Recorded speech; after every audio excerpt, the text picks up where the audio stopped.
local. C'est dans un gros bâtiment, ils sont super bien équipés avec un grand parking, donc il n'y a aucun souci.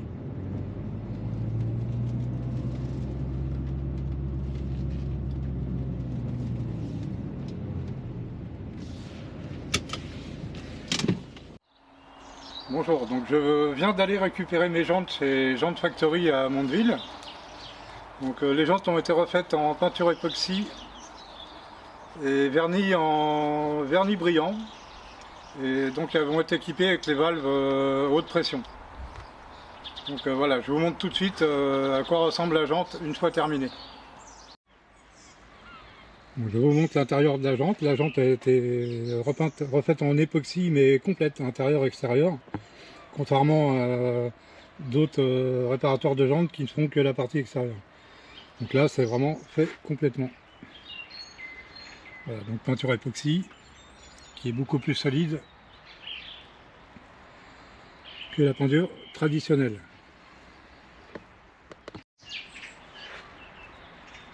Donc voilà la partie extérieure qui est magnifique avec ce vernis brillant, ça change complètement la jante. Voilà, tout est refait. Donc tout est diamanté, il y a eu du rajout d'aluminium, donc ça a été un peu plus compliqué à refaire parce qu'elles étaient bien croquées. Donc Jantes Factory ont remis de l'aluminium et on refait toute la jante complètement. Donc voilà. Donc pour ceux qui veulent des prix, le mieux c'est de montrer vos jantes parce que le prix varie en fonction de la réparation que vous avez à faire dessus. Donc là il y a eu du rajout de matière, donc c'est un petit peu plus cher que s'il n'y avait rien à faire. Et donc le prix là c'est diamanté, c'est pas que la peinture. Voilà, donc il y aura les nouveaux centres en vernis brillant également pour que ça soit cohérent avec le véhicule. Voilà, vous allez peut-être mieux vous rendre compte sous cet angle-là, la jante est magnifique, tout ça, ça brille.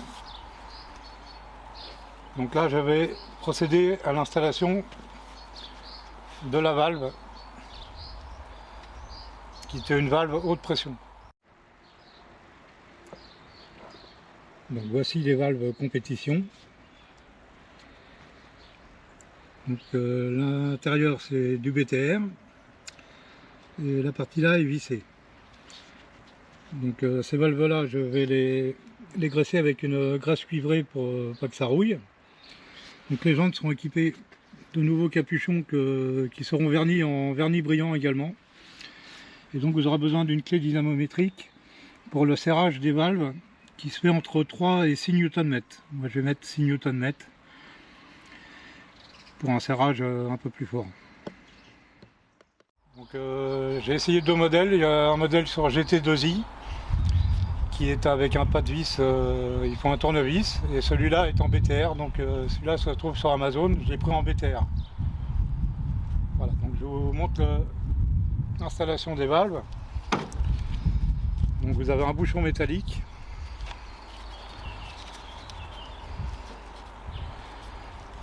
Après, là, cette partie-là qui est vissée, c'est du 11. Il vous faut une rallonge pour pouvoir le fixer. Et après, vous avez une bague métallique et une rondelle. Et la partie-là qui est en BTR. Voilà, donc là, je vais graisser ici pour que ça ne rouille pas. Donc je vais prendre de la graisse cuivrée, je vais graisser ça. Et je mets ça de côté.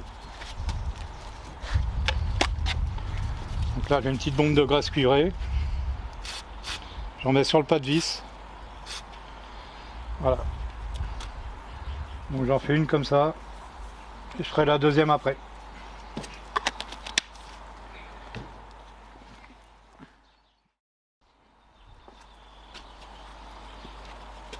Pour installer la valve. Donc vous avez la partie caoutchoutée qui fera l'étanchéité pour l'air. Donc vous la passez à l'extérieur, à l'intérieur, pardon. Voilà.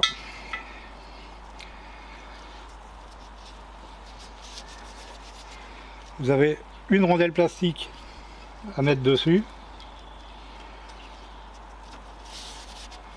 Ensuite, la rondelle métallique.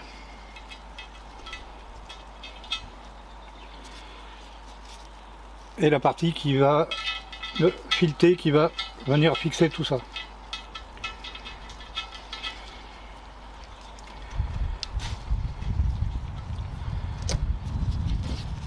Donc pour la partie arrière, je prends un cliquet avec un embout BTR H5.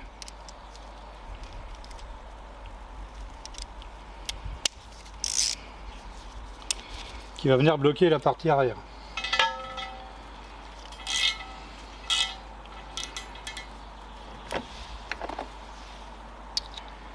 Donc je prends une douille rallonge de 11 mm que je viens fixer dessus.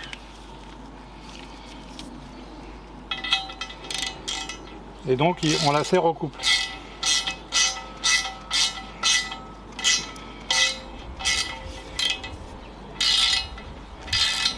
Alors, je sais pas si on va entendre le clac parce que 6 Nm c'est pas très fort.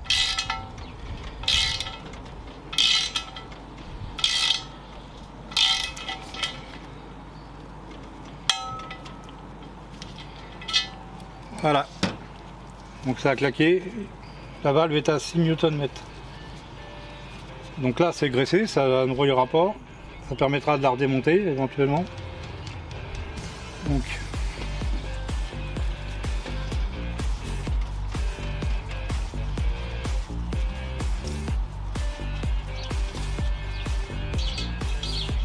et donc je remets la valve métallique.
Ils sont raides les putains de pneus.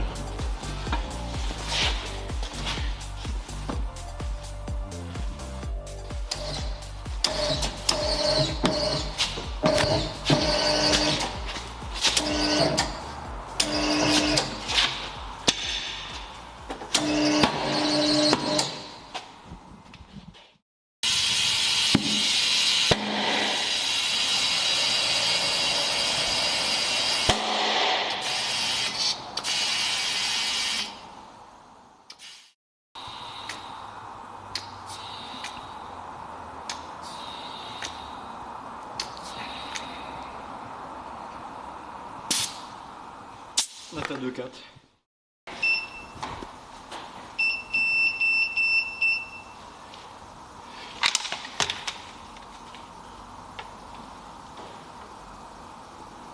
Neuf.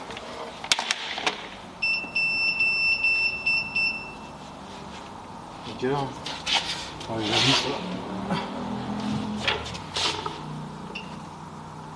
Putain, j'ai bien mis 19 pouces.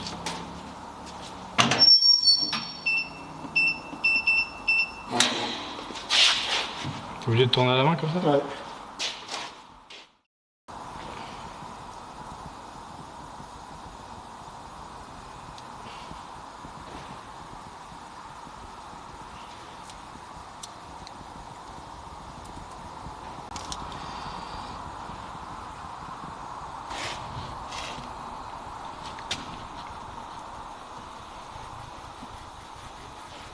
Normalement, ça va retourner.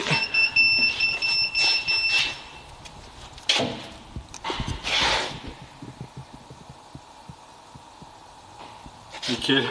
Alors là, t'es équilibré, mon gars.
Bon, tant pis. Il a cliqué.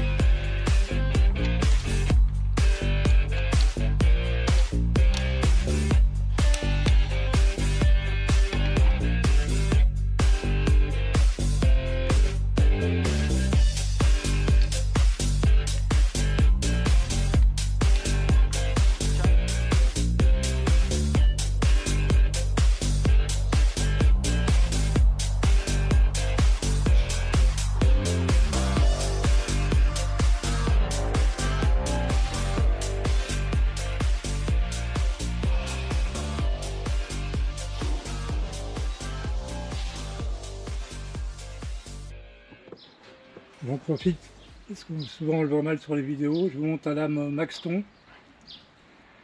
Donc c'est la lame Maxton, il y a deux modèles, donc c'est la plus petite. Pour ceux qui cherchent des lames avant, ça reste sobre et discret. Donc voilà en gros.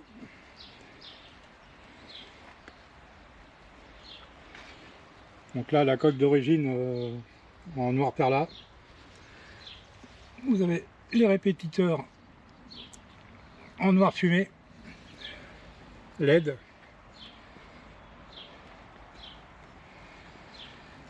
et bien évidemment les ronds derrière.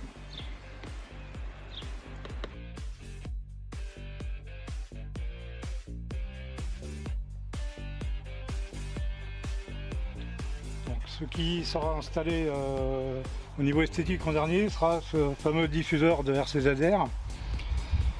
Donc celui-là vient de CDS polyester, mais apparemment l'entreprise est en stand-by, donc on ne peut pas en avoir maintenant. Les chromes, c'est du bricolage que j'ai fait moi-même, donc on ne peut plus les avoir chez Peugeot. Il n'y en a qu'un de disponible pour l'instant, et théoriquement il ne devrait plus y en avoir. Donc pour installer le diffuseur de air, il faut découper l'échappement, un côté de l'échappement. Donc il faut un manchon de raccord, celui-là est un adaptable, celui de Peugeot n'est plus livrable.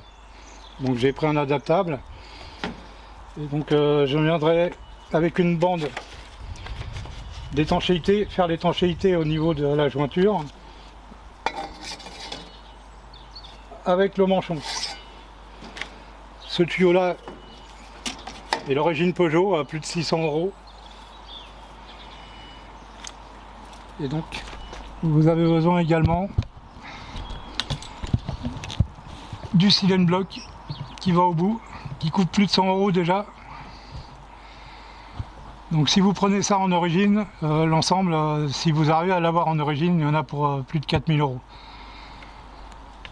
Voilà, donc ça refroidit. Là déjà il y en a pour des sous et tout n'est pas d'origine. Voilà, donc ça esthétiquement ça sera la dernière modification et le siglage définitif quand la voiture sera terminée. Entre deux, il y aura encore de la mécanique, tout ce qui est la partie gasoil, frein, Brembo encore, les montages des X, les amortisseurs, les triangles, tout ça c'est en cours. Donc voilà.